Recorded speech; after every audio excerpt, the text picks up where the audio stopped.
নমস্কার। ভারতবর্ষের ইতিহাসের পাতায় স্বর্ণাক্ষরে যে বিপ্লবীর নাম লেখা, তিনি হলেন ভারতবর্ষের সেই বীর সৈনিক মঙ্গল পাণ্ডে।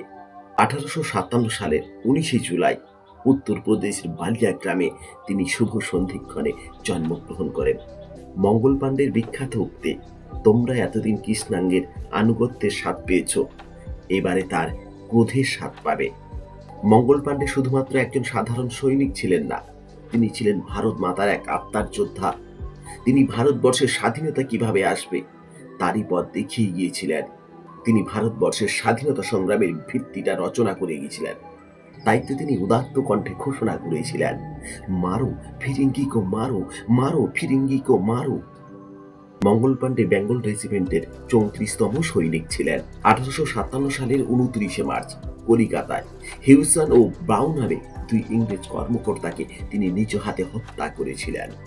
মঙ্গল পাণ্ডের ক্রোধের সবচেয়ে বড় কারণ ছিল ব্রিটিশরা যে রাইফেল এনেছিলেন এনফিল্ড P53, তাতে ব্যবহার করা হতো বুলেটের বিশেষ কার্তুজ।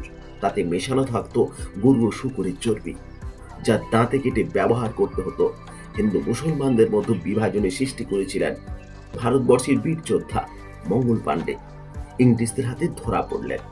তিনি নিজের রিভলভার দিয়ে নিজেকে শেষ করার চেষ্টা করছিলেন, কিন্তু তাতে তিনি ব্যর্থ হলেন। অবশেষে মঙ্গল পাণ্ডের বিচার শুরু হয়। বিচারে তাকে ফাঁসির আদেশ দেওয়া হলো। 1857 সালের 18ই এপ্রিল মঙ্গল পাণ্ডেকে ফাঁসি দেওয়া হবে ঘোষণা করা হয়। কিন্তু ইংরেজ সরকারের মনে ভয় আছে, আবার করে যদি নতুন করে বিদ্রোহ শুরু হয় তখন তারা শেষ রক্ষা করতে পারবে তো। তাই ফাঁসি দেওয়ার নির্দিষ্ট দিনের 10 দিন আগে মঙ্গল পাণ্ডেকে ফাঁসিতে ঝুলিয়ে দেওয়া হয়। 1857 সালের 8ই এপ্রিল মঙ্গল পাণ্ডেকে ফাঁসির দড়িতে ঝুলিয়ে দিল ইংরেজ সরকার। সঙ্গে সঙ্গে ভারতবর্ষের বীর সৈনিক মঙ্গল পাণ্ডের জীবনের পরিসমাপ্তি ঘটল। ভারত মাতা এক বীর সৈনিককে হারালেন মঙ্গল পাণ্ডেকে। ভারত সরকার 1884 সালে মঙ্গল পাণ্ডের নামে ডাক টিকিট প্রকাশ করলেন।